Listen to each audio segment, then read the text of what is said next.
Hi, welcome to my channel, Math Made Easy with Laurel. I'm Laurel, and in this video we're going to talk about fractions for business.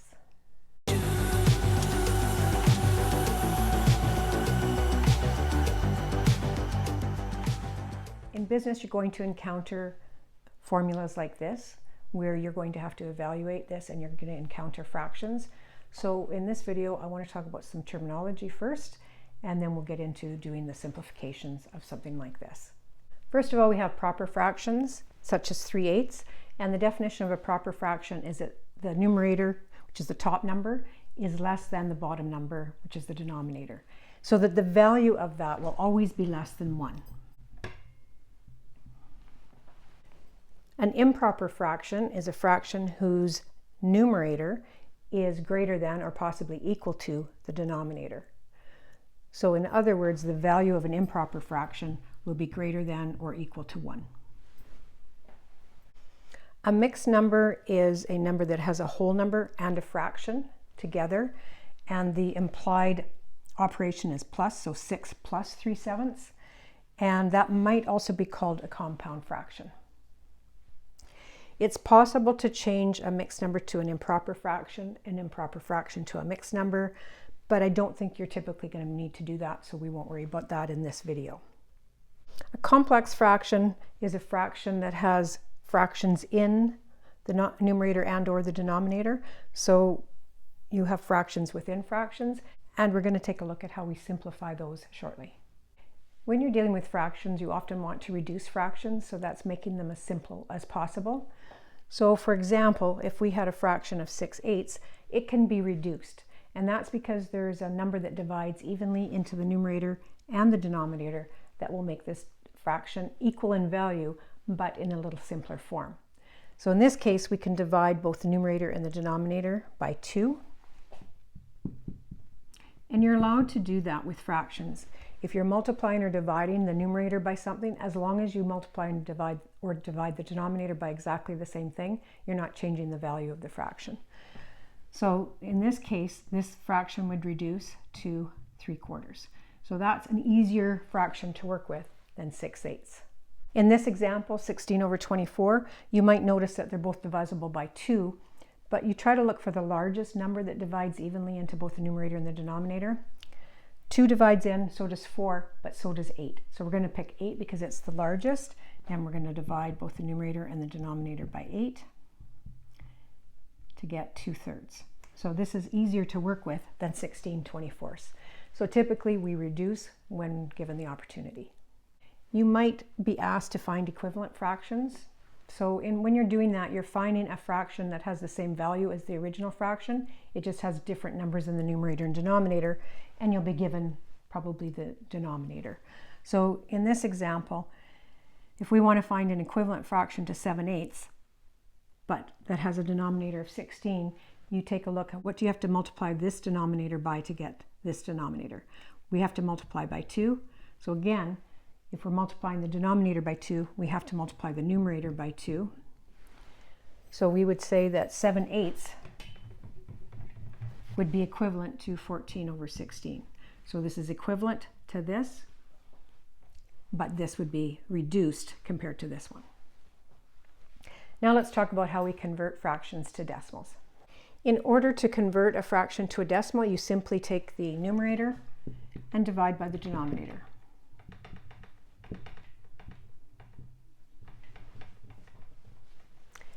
In this example, that's the end of it. That's called a terminating decimal, but you might have an example, such as 2/3, that doesn't terminate. If we divide 2 by 3, we get 0.666, and it keeps repeating. So we can express that with a line. So you put a line over the digit or digits that are repeating. Or you might write it down rounded off. However, you don't want to use a rounded off value to do further calculations. So if we were to round this off to 0.67 and use that for further calculations, we're introducing error into our problem. We can write it down rounded off, but leave it in your calculator and use the calculator value to do further calculations. Only round off when you obtain your final answer. If you have a mixed number, just leave the whole number alone. So we'll keep it 4 decimal and just convert the 7/8 to a decimal. So 7 divided by 8 will be 0.875. Here we have a complex fraction, 5½ over 2¼ I can first of all change 5½ to 5.5. I can change 2¼ to 2.1 divided by 4 is 0.25. And then I can do the division.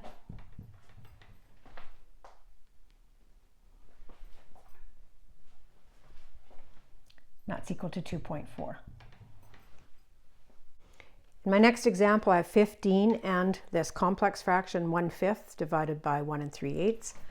So we'll leave the 15 alone. 1/5 is 0.2. 1 3/8 is 1.38 is 0.375. And now I'm going to divide 0.2 by 1.375. And I obtain 15.1454545 repeating. So I can show that by putting a line over the 2 digits that are repeating. In this equation, I'm finding present value and I've got a fraction involved. I'm going to do it step by step, but then I'm going to talk about order of operations and how your calculator can do it fairly easily for you without doing these intermediate steps. But let's start off by evaluating 150 divided by 365. We've got brackets there.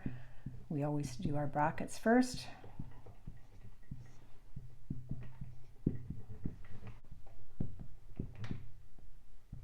When I divide, I get 0.411. I'm now going to multiply that by 0.1.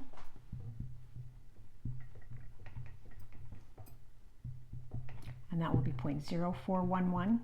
I'm going to add that to 1, and I'll get 1.0411. Now I can do the division, and my answer is 4,802.63. Now, if you want to just punch all of this into your calculator at once, you need to be aware that this is a grouping symbol. When you have a denominator, there aren't brackets there, but we understand that this is all grouped together underneath our divisor line. So we're going to put brackets there to indicate that. If your calculator is set up to follow orders of operations, now you can just type it in as you see it. It will be 5,000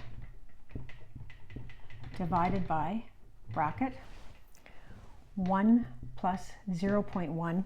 When it's written beside, that means times. In brackets, 150 divided by 365. End this bracket, then end this one. Actually, those are parentheses, these are brackets, but I use them interchangeably. So just make sure that you type it in exactly as you see it and that your calculator is following orders of operation, and it will do everything for you. No rounding off, and you should get the same result. Whichever method you choose, just remember not to round off during your calculations. So if you're doing it step by step like this, it's fine, but you do have to be careful not to round anything off when you do the next operation. Here, you don't have to worry about it because you're not rounding anything off. You're putting the whole operation in all at once. Hopefully this helps you when you encounter fractions in your business formulas.